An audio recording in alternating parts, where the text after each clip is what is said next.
mbrëma të gjithëve, unë jam Juli Krisafi dhe si çdo mbrëmje do të shohim bashkë zhvillimet kryesore të ditës në edicionin qendror të lajmeve këtu në ABC News. Presidenti amerikan Donald Trump thotë se është i lumtur që paqja e vendosur mes Izraelit dhe Iranit tashmë ka hyrë në fuqi. Ndërprerja totale e luftimeve dhe bombardimeve erdhi pas asaj që kreu i Shtëpisë së Bardhë shpalli si ofertën e tij për paqe mes dy vendeve, të cilat përshkallëzuan konfliktin e tyre prej shumë dekadash dhe ndërhyrjes ushtarake nga ajri të amerikanëve. Ishte nderim i madh të shkatroja të gjitha objektet bërthamore të Iranit dhe më pas të ndaloja luftën. Kështu shpreh presidenti amerikan Donald Trump në një postim në platformën e tij Truth Social. Ndalimi i çdo lufte ishte një nga premtimet e fushatës që e solli republikanin Trump sërish në pushtet. Presidenti amerikan ka marrë meritat për disa marrëveshje të arritura mes palëve në konflikt dhe nuk ka fshehur asnjëherë se është në kërkim të çmimit Nobel për paqe. Vetëm pak ditë më parë, Trump njoftoi marrëveshjen mes Republikës Demokratike të Kongos dhe Republikës së Ruandës për t'i dhënë fund një lufte që ka vazhduar për dekada dhe ka shkaktuar shumë vdekje. Nuk do të marrë çmim Nobel për paqe për këtë. Nuk do të marrë çmimin Nobel për paqe për ndalimin e luftës mes Indisë dhe Pakistanit. Nuk do të marrë çmim Nobel për paqe për ndalimin e luftës mes Serbisë dhe Kosovës dhe nuk do të marrë çmim Nobel për paqe për ruajtjen e paqes mes Egjiptit dhe Etiopisë. Kështu shkroi Trump në postimin e tij. Mëtej ai shtoi se nuk do ta marrë çmimin as për përpjekjet që po bën për të ndaluar luftën mes Rusisë dhe Ukrainës, por siç theksoi vetë Trump, njerëzit e dinë se kjo nuk ka rëndësi për të. Por pasi njoftoi armëpushimin mes Izraelit dhe Iranit, një nominim erdhi për Donald Trump. Ligjvënësi amerikan Buddy Carter, republikan nga Georgia, i shkroi Komitetit të Çmimit Nobel për Paqen, duke deklaruar se Trump kishte një rol të jashtëzakonshëm dhe historik në përfundimin e konfliktit armatosur mes Izraelit dhe Iranit dhe në parandalimin e sponsorizimit më të madh shtetëror të terrorizmit në botë nga sigurimi i armës më vdekjepruese në planet. Leadershipi i Trump gjatë krizës pasqyron pikërisht idealet që Çmimi Nobel për Paqen kërkon të njohë, shkruaj në letrën e Carter. Bashkimi Evropian i kërkon Izraelit dhe Iranit të vazhdojnë të zbatojnë armëpushimin e arritur. Britania, Gjermania, Italia theksojnë se negociatat janë mënyra e vetme për të zgjidhur përfundimisht konfliktin. Ndalimi i luftës mes dy vendeve u mirëprit edhe nga Rusia. Tensionet në lindjen e mesme alarmuan gjithë botën, derisa Izraeli dhe Irani arriti një armëpushim me ndërmjetësimin e Donald Trump. Pasi të dyja palët akuzuan njëra tjetrën se e kishin shkelur armëpushimin, Bashkimi Evropian i kërkoi Izraelit dhe Iranit të tregojnë përmbajtje maksimale. Anwar El-Anoni, zënësi i Unionit për punët e jashtme dhe politikën e sigurisë, tha se sulmet e raportuara tregojnë se sa i brisht mbetet ky armëpushim. Ai theksoi se negociatat janë e vetmja rrugë për të zgjidhur konfliktin.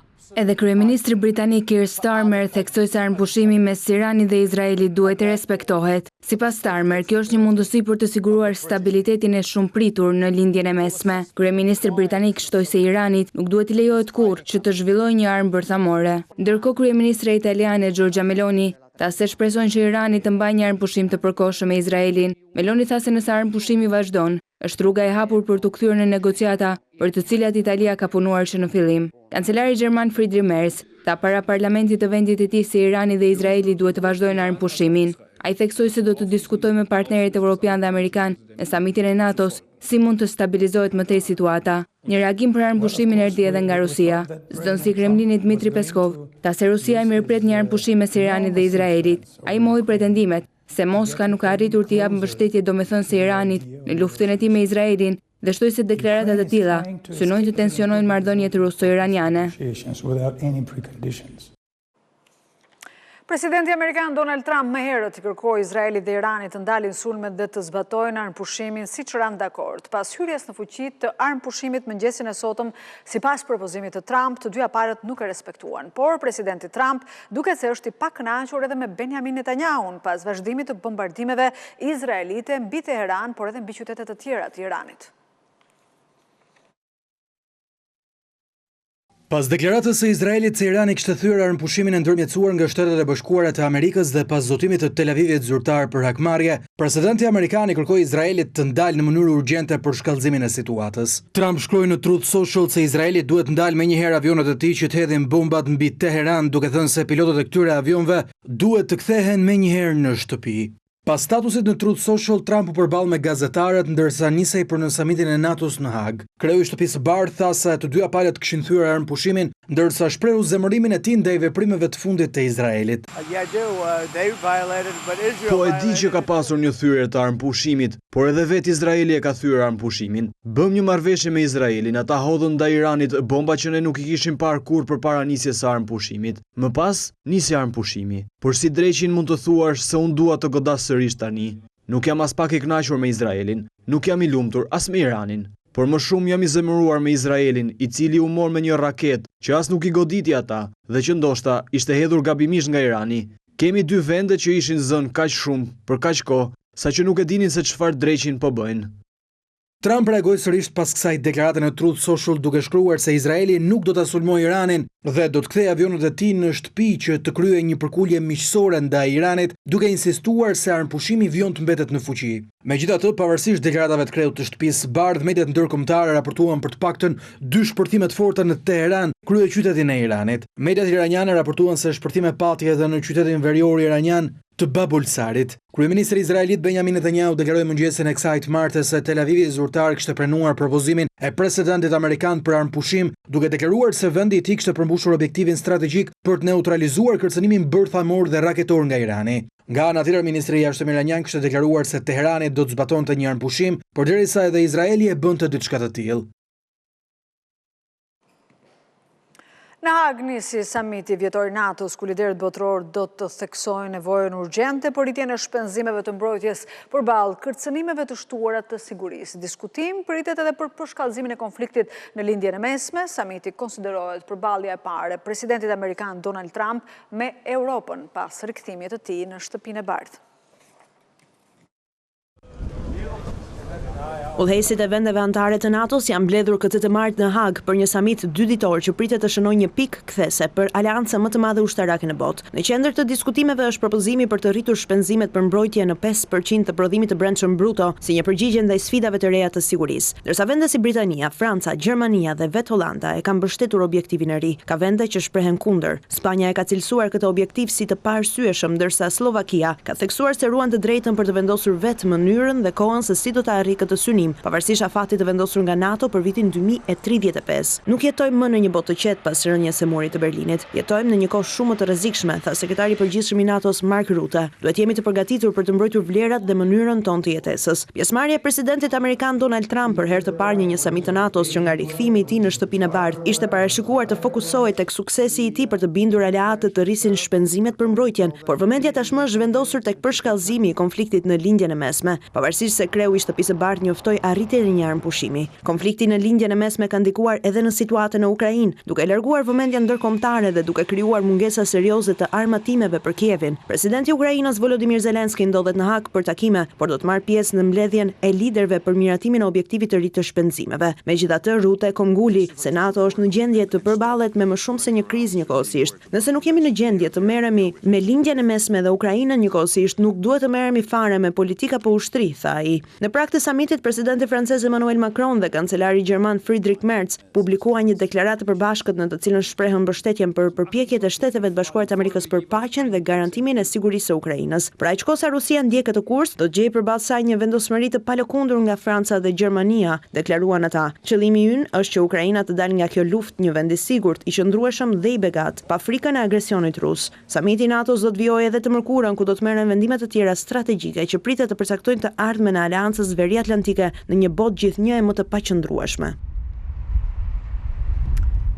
Kryeministri Edi Rama, që po merr pjesë në këtë samit të aleancës, u takua në Hag me shefin e NATO-s Mark Rutte. Rama tha se folën për angazhimet për organizimin e samitit të NATO-s në vitin 2027 në Tiranë, një event i rëndësishëm që dëshmon rolin ndërkombëtar të Shqipërisë. Në nisje të samitit të NATO-s, kryeministri Edi Rama u takua në Hag me sekretarin e përgjithshëm të aleancës, Mark Rutte. Detajet e bisedimeve i ndau vetë shefi i qeverisë shqiptare. Folëm për angazhimet e samitit Ballkanin Perëndimor, investimin madhor për portin e ri të Durrësit, ku NATO do të angazhohet, për terminalin ushtarak e po ashtu edhe për përgatitjet e samitit 2027 në Tiranë. Po ashtu, Rama zhvilloi një takim dhe me senatorët e grupit vëzhgues të NATO-s në Senatin Amerikan. Shqipëria ka nisur përgatitjet për organizimin e samitit të NATO-s të vitit 2027, një angazhim ky që dëshmon jo vetëm rolin e vendit tonë në arenën ndërkombëtare, por dhe përgjegjësinë e saj si vend antar i NATO-s. Samiti 2 ditor i NATO-s mbahet në kulmin e tensioneve në lindjen e mesme, edhe pas përfshirjes së Shteteve të Bashkuara të Amerikës, por edhe kërkesës për rritjen e buxhetit të mbrojtjes për shtetet anëtare. SPAK kërkon dënimin me 13 vite burg për Dedan Gjonin, ish shefin e krimeve, të akuzuar për grup kriminal, trafik narkotikësh dhe sigurim kushtesh për vrasje. Prokuroria e posaçme dha pretencën për të dhe për 5 të pandehur të tjerë të dosjes Metamorfoza. Hetimet kanë zbuluar komunikime mes këtyre personave në skajen Kroçat dhe përfshirje në disa ngjarje kriminale. Prokuroria e posaçme ka lexuar pretencën duke kërkuar dënimin me 69 vite burg në total për 6 të arrestuar për dosjen Metamorfoza, mes të cilëve dhe ish shefi i krimeve Dedan Gjoni. Ata akuzohen për sigurim kushtesh për të kryer vrasjen e vëllezërve Edmond dhe Arben Nela, si dhe për trafikimin e sasive të ndryshme të kokainës nga vendet e Amerikës Latine drejt atyre të Bashkimit Evropian. Për Gjonin, prokuroria kërkoi dënimin me 13 vite heqje lirie dhe nëse gjendet fajtor, do të vuajë 8 vite 4 muaj burg, për shkak se procesi ndaj tij është zhvilluar me gjykim të shkurtuar. Ndërsa për Ismail Zenelin, që kërkonte informacion për vrasjen e vëllezërve Nela, prokuroria kërkoi dënimin me 10 vite heqje lirie. Mes të pandehurve janë edhe shtetasit Bujar Gërmizi, Adrian Cenaj, Besmir Murtati dhe Albert Prenga. Sipas prokurorisë, pas bërthimeve të aplikacioneve skajen Kroçat, ka dyshime se Zeneli ka kërkuar informacion mbi vendodhjen e vëllezërve Albert dhe Edmond Nela me qëllim ekzekutimin e tyre në shenjë hakmarrje për vrasjen e vllajt të tij në Angli në vitin 2013, ndërsa pjesë e këtij grupi ishte edhe ish shefi i krimeve Dedan Gjoni, që jepte informacion Zenelit mbi lëvizjet e vëllezërve Nela, por fatmirësisht atentati nuk u realizua. Në të njëjtën kohë, nga zbërthimi i komunikimeve në aplikacionet Sky ka rezultuar se këta persona janë përgjegjës për trafikimin e lëndëve narkotike në 4 episode nga vendet e Amerikës Latine në drejtim të vendeve të Bashkimit Evropian. Leonard Duka mohon përfshirje në vrasjen e Santiago Malcos në gusht të vitit 2019 në Tiranë. Në procesin kundër tij në gjykatën e posaçme, Duka tha se nuk ka përdorur asnjëherë skajen Kroçat, por SPAK thot se ka komunikime në këtë platformë mes tij dhe kundërshtarit Ervis Martinaj, ish dukur që prej vitit 2022. Leonard Duka mohoi të ketë pasur një konflikt mes Malcos dhe babait të tij Muhamet Dukës, i cili pritet të sillet në gjykatë në seancën e radhës. Në gjykatën e posaçme ka vijuar procesi për Leonard Dukën, i akuzuar si porositës dhe organizator për vrasjen e Santiago Malcos në gusht të vitit 2019. I pandehuri kryesor Leonard Duka, i njohur si Princi Damian, në seancën e të martës mohoi të kishte përdorur aplikacionin e koduar Sky ECC, por SPAK paraqiti si prova të reja në proces komunikimet mes Leonard Dukës dhe kundërshtarit të tij Ervis Martinajt, i njohur si mbreti i Bigjozit, ish dukur pa gjurmë që nga gushti i vitit 2022. Në seancë, Duka ka mohuar përfshirjen e tij në ngjarjen ku mbeti i vrarë ish efektiv i policisë Malko, që njeh edhe si krahu i djathtë i Ervis Martinajt. I pyetur për një konflikt mes babait të tij dhe Santiago Malcos apo personave të tjerë të Ervis Martinajt, Leonard Duka ka mohuar një gjë të tillë. Nëna e Santiago Malcos e pranishme në seancë ju drejtua me tone të larta Leonard Dukës, duke akuzuar drejt për vrasjen e djalit të saj. Pas këtij episodi menjëherë ndërhyn forcat e sigurisë dhe përjashtuan nga seanca me urdhër të gjykatës së posaçme. Seanca e radhës u shtypur në datën 1 korrik dhe pritet të paraqitet për të dëshmuar edhe Muhamet Duka, babai Leonard Dukës. Ai duhet të paraqitet të martën, por avokati e tij tha se nuk mundej për shkaqe shëndetësore. Bashkë me Leonard Dukën, të pandehur janë edhe vëllai i tij Erlis Duka, Oltion Loga, Fatmir Hyseni, i njohur si Doçja, dhe Aleksandër Maxhaku. Prokuroria e posaçme ka dyshime se Leonard dhe Erlis Duka janë organizatorët e vrasjes së Santiago Malcos për shkak të përplasjeve që kishin me Ervis Martinajn. Një sherr për një vend parkimi përfundoi me të shtënë armësh, por fatmirësisht pa të lënduar. Ngjarja ndodhi në zonën e Institutit në Tiranë. Një person që ka qelluar me armë pas konfliktit në një lavazh zvën në pranga. Policia i gjeti edhe një pistolet. Parkimi për mjetin dyshohet se u bë shkak për konfliktin mes disa personave të regjistruar në zonën e Institutit, konflikti i cili agravoi deri në përdorimin e armës së zjarrit.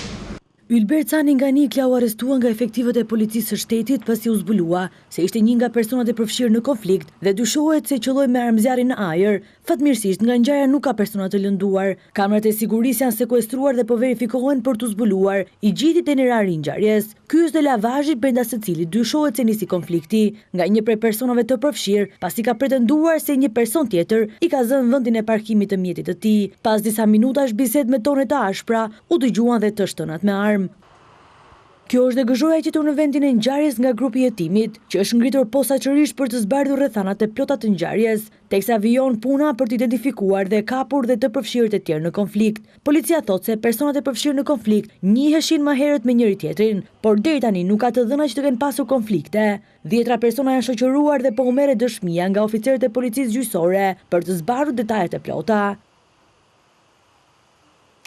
Një aksident rrugor me pasojë vdekjen e një 15 vjeçari ka ndodhur në fshatin Kamenic të Divjakës mes ditën e së martës. Një makinë tip Benz ka përplasur motorin me të cilin lëvizte 15 vjeçari. Për shkak të përplasjes së fortë i mituri ka ndërruar jetë. Policia ka shoqëruar në komisariat drejtuesin e automjetit për sqarimin e plotë të rrethanave të këtij aksidenti të rëndë.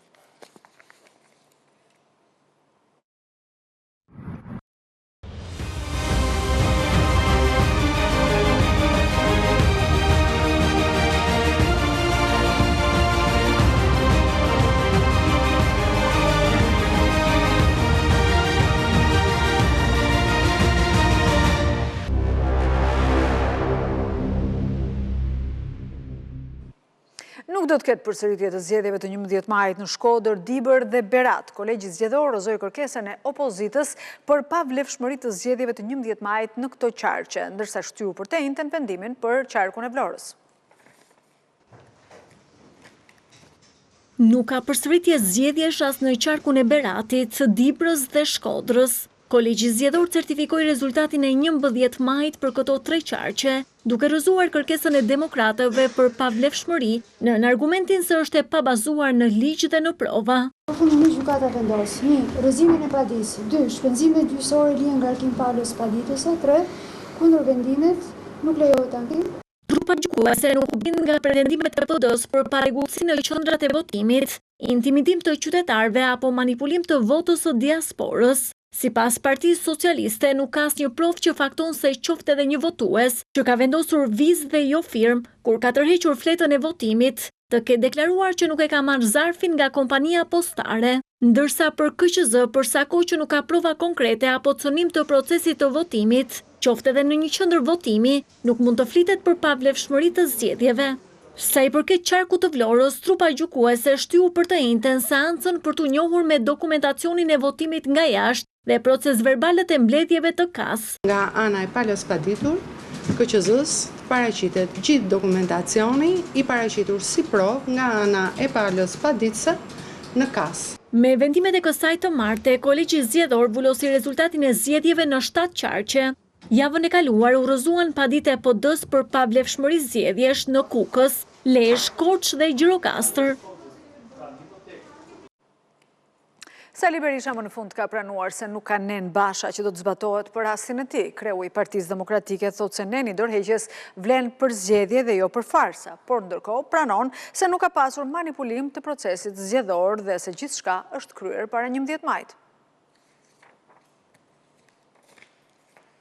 Farsa, një gjetje e doktorit, jo vetëm për të justifikuar humbjen. Sali Berisha sqaroi vetë në konferencë se kjo fjalë e tij i shpëton karrigen e kryetarit dhe hedh në kosh nenin Basha. Statuti bën fjalë për zgjedhje, jo për farsë.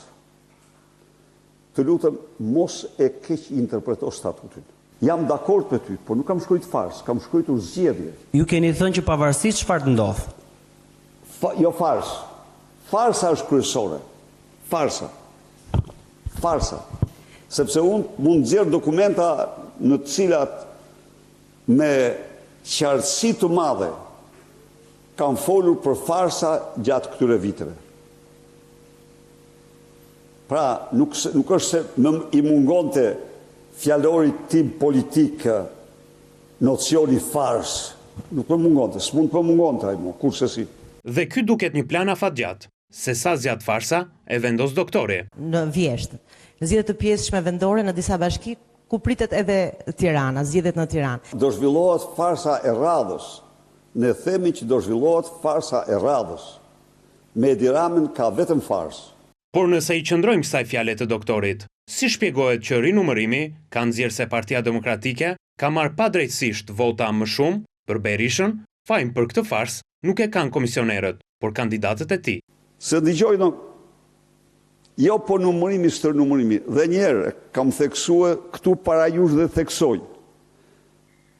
Rinumërimi votave nuk është një kërkesë e Partisë Demokratike. Rinumërimi votave është kërkesë e kandidatëve të saj. Teza e Partisë Demokratike është vota vdiq pa hyrë kuti. Por 11 maj po certifikohet dhe këtë doktori nuk e shbëndot, por edhe për këtë i duhet një gjetje e vjetër. Natyrisht betejë do të jetë shumë planshe, komplekse. Është një betejë shumë e gjerë, shumë komplekse, por me bindjen tonë më të thellë që do fitohet. Veri teknike, zgjedhje të tjera. Ky është moto e jonë. Për farsën, Berisha shkapur pas trenave të tij bullgar në Peqin. Sërish nxori si timoniere socialisten Sara Mile. Këto janë, ka dhe të tjera. Këto janë njëherë. Këtu votohet, po të morësh qendrën e votimit del Sara Mile. Sepse aty ku hanxharët e krimit kanë kërcënuar njerëzit, i kanë detyruar të mbyllin syt.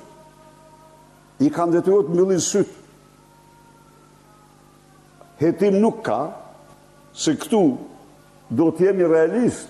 Komisioni i ankesave dhe sanksioneve i dha një javë kohë doktorit të flasë për trena bullgar në Peqin, por tani i rekomandon të gjejë një stacion tjetër.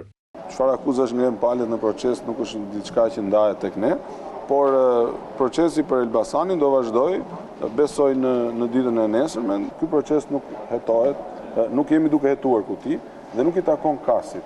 Pra nuk është organi që kryen hetime zgjedhore. Ka një proces tjetër që është kontrolli a posteriori.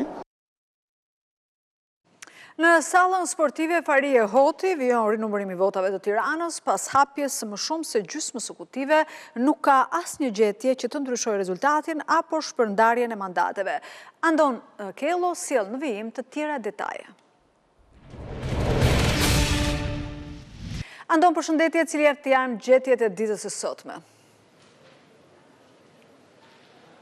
Deri më tani janë rinumëruar rreth 56% e fletëve të votimit në qarkun e Tiranës, apo 737 qendra votimi nga 1282 në total. Pra, deri më tani në 6 ditë për qarkun e Tiranës janë rinumëruar 282.000 fletë votimi dhe deri më tani rezultojnë se vetëm 110 fletë votimi mungojnë në kutit e votimit. Me të gjitha gjasat janë gabimet komisionerve në proces verbalet, cilët kanë shënuar vota më shumë për kutit e votimit. Me gjitha të, shohim ende një rritje të votave të pavlefshme, kemi rreth 620 votat pavlefshme më shumë se sa numërimi fillestar dhe rreth 800 votat të vlefshme më pak se sa numërimi fillestar. Megjithatë, deri më tani vijon të jetë Partia Demokratike subjekti politik që po humbet më shumë vota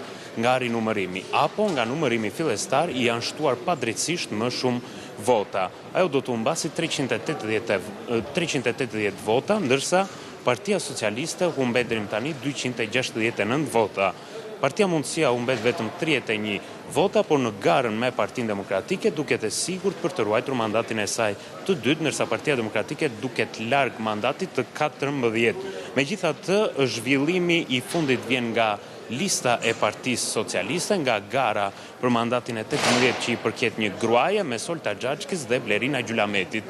Kjo e fundit po vijon të fitoj terren ndaj koleges socialiste, së fundmi ka fituar 20 vota në favor të saj, Olta Xhaxhka është duke humbur 42 vota dhe nga 140 vota diferencë, tashmë diferenca ka shkuar në 78 vota, kur mbeten edhe 500 kuti për të rihapur e për të rinumëruar në Tiranë, diferenca mes Blerina Gjylameti dhe Olta Xhaxhkis është vetëm 78 vota. Duhet të rikuperoj të paktën kaq vota në mënyrë që Gjylameti të barazohet me Olta Xhaxhkin dhe për të përmbysur rezultatin nga numërimi fillestar, ndërsa për të tjerët mbetet njësoj, si në listën e Partisë Demokratike aty ku Ilir Ali Mehmeti vijon të humbasi më shumë vota se Jorida Tabaku, apo edhe në listën e Partisë Socialiste ku Xhemal Qefalia po humbet disa herë më shumë se Ornaldo Rakipi. Qefalia po humb 124 vota, ndërsa Ornaldo Rakipi 29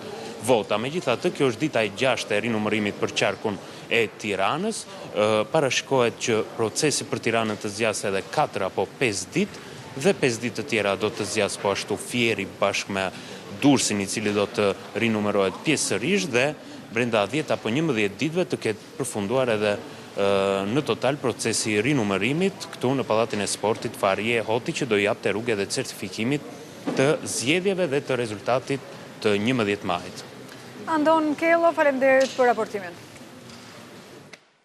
Deputeti i Partisë Demokratike Flamur Noka është paditur për shpifje nga një punonjës i burgut të Peqinit. Kallëzimi është paraqitur prej tij në gjykatën e posaçme, pasi deputeti në një status të tij në rrjetet sociale e kishte përmendur mes të tjerëve si të përfshirë në fushatën elektorale. Deputeti demokrat Flamur Noka do të përballet me gjykatën e posaçme pasi është paditur nga një punonjës i burgut të Peqinit për shpifje dhe fyerje. Padia është depozituar në gjykatë nga punonjësi i burgut të Peqinit, Gjergji Vishkuli, lidhur me një denoncim të bërë nga Flamur Noka në rrjetet sociale, se ai është i përfshirë në fushatën elektorale të zgjedhjeve parlamentare të 11 majit. Në seancën e parë që u mbaj të martën në gjykatën e posaçme, deputeti Noka nuk është paraqitur, por përfaqësohej nga avokatja e tij mbrojtëse. Seanca nuk u zhvillua pasi gjyqtarja Rudina Palloi i kërkoi denoncuesi dhe avokatit të tij mbrojtës të rregullojë objekt padin, ndërsa në 5 maj të këtij viti, Flamur Noka nëpërmjet një statusi në Facebook shkruante se burgu i Peqinit është kthyer si një ndërmarrje me pronar Suel Çelën, që sipas tij e ka kthyer burgun në shtab elektoral të kandidates së Partisë Socialiste, Sara Mile. Noka publikoi edhe një listë me emrat e punonjësve të burgjeve, mes të cilëve dhe atë të Gjergji Vishkulit, se kanë zhvilluar takime me qëllime elektorale, edhe pse ligji u andalon. Pas devollit, konfirmohet vatra e dytë e murtajës tek bagtit e imta në qarkun e Korçës. Rasti është konstatuar në një fermë në fshatin Shkodës të Maliqit, ku kanë ngordhur 20 të imta. Shërbimi veterinar nisi zgjësimin e mbi 190 krerëve të bagtive të kësaj ferme dhe po monitoron zonën për vatra të tjera të sëmundjes. Konfirmohet vatra e dytë e murtajës tek bagtit e imta në qarkun e Korçës. Pas një ferme në Devoll, sëmundja është zbuluar dhe në një fermë në fshatin Shkodës të Maliqit. Veterinerët kanë zgjësuar 190 dele dhe 10 të prekura, ndërsa 20 të tjera kishin ngordhur para ndërhyrjes së autoriteteve. Dyshohet se virusi është përhapur nga 10 blera nga një zonë tjetër. Mos i blini kafshët në origjinë që nuk i dinje, mos i lëvizni kafshët në ferma juaj në një fermë tjetër. Mos nxirrni kafshën treke dhe mos merrni kafshën treke. Lejohet vetëm kafshët që të kalojnë në setore, detyrimisht duke u kontrolluar nga veterinerët. Një task force e posaçme po monitoron situatën për përhapjen e virusit. Aktualisht nuk dyshohet për raste të tjera të murtajës së ruminantëve të vegjël. Komuniteti këtyre zonave mbahet me këto bakti, ne edhe të shpresojmë që demet jenë sa më të pakta, edhe patjetër ne si pushtet lokal besoj qeveria do të ketë mbështetje maksimale për të gjitha rastet. Ne qëndrojmë në komunikim të vazhdueshëm, pothuajse çdo ditë me Ministrinë e Bujqësisë. Fshati Shkodës është i njohur për numër të lartë të deleve. Autoritetet kanë bërë thirrje për ndalimin e lëvizjes së baktive të imta, si masë parandaluese për përhapjen e sëmundjes.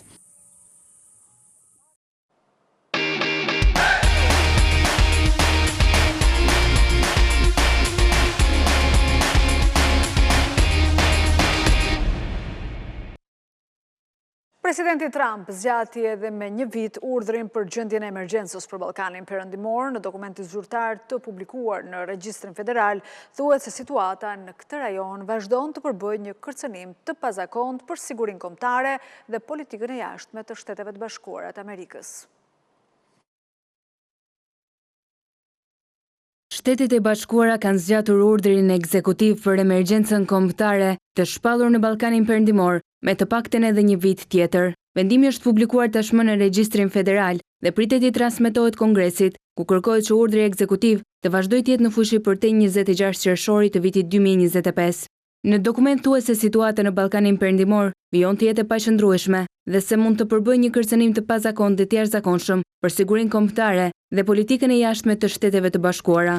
Këtu theksohen veprimet e personave që kërcënojnë paqet dhe përpjekjen ndërkombëtare për stabilizimin e rajonit. Shumë prej këtyre veprimeve, thuhet në dokument, pengojnë përparimin drejt qeverisjes efektive dhe demokratike dhe integrimin e plot në institucionet transatlantike. Urdhri më i fundit, që kërkon zgjatjen me një vit të emergjencës, u nënshkrua më 8 janar të vitit 2025, kur Joe Biden ishte ende në detyrë. Kjo tregon se politikat e Shteteve të Bashkuara për rajonin mbeten në thelb të njëjta, pavarësisht ndryshimit të administratave.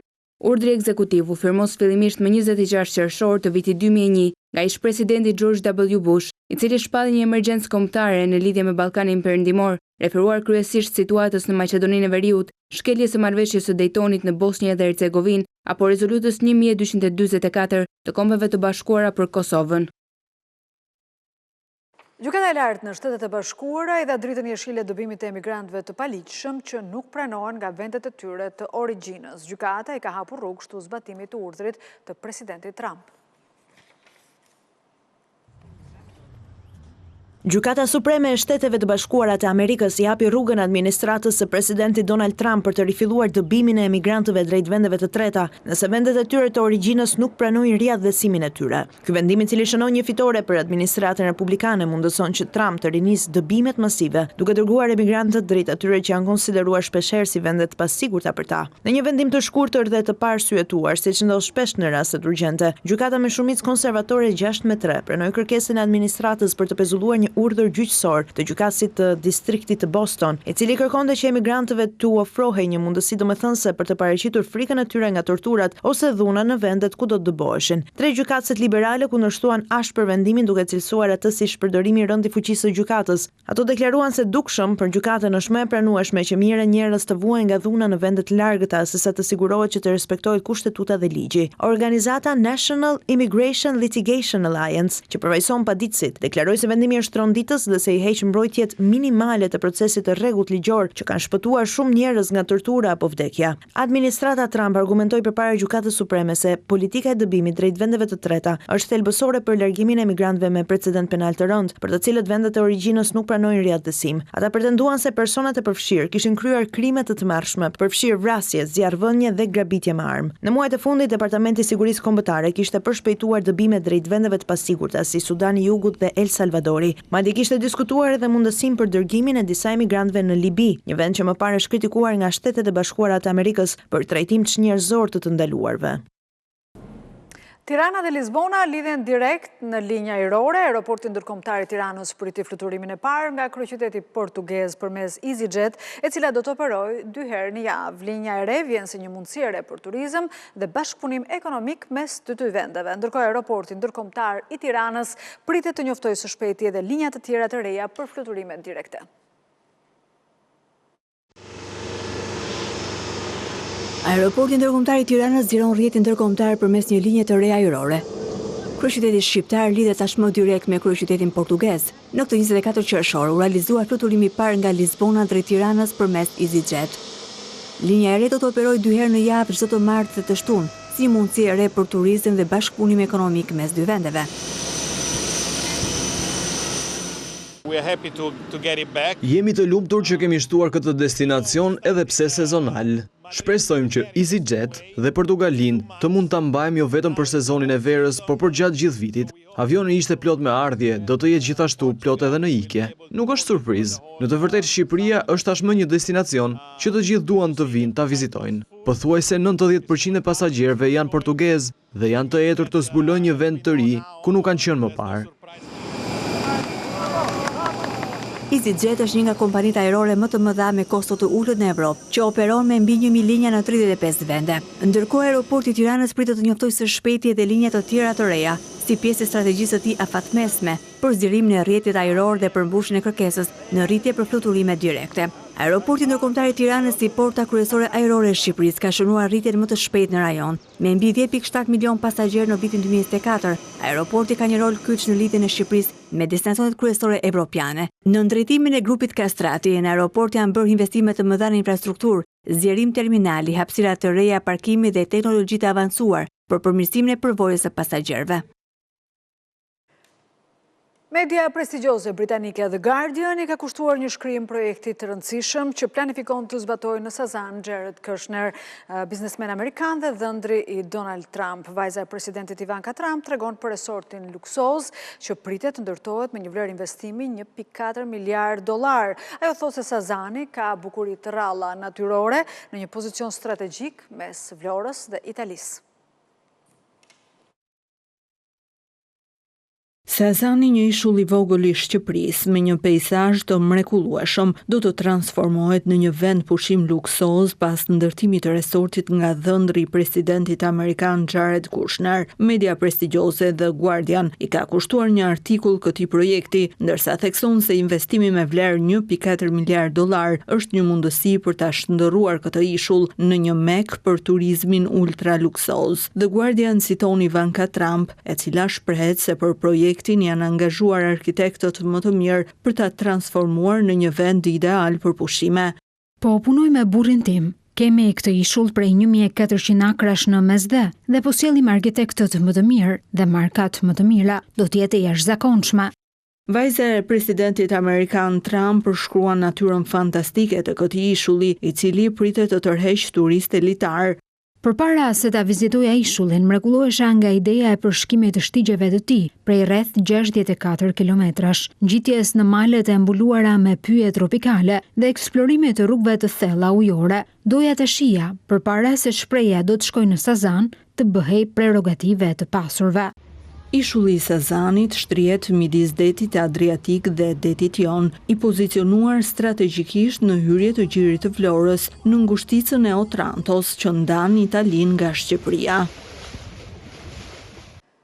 Me njerë pas siglës mbyllëse të këtij edicioni informativ, ndiqni War Update me Sali Doçin e më pas në orën 20 Real Story me Sokol Ballën, ndërkohë për çdo informacion të fundit, klikoni në abcnews.al dhe na ndiqni në Radio ABC 105 FM.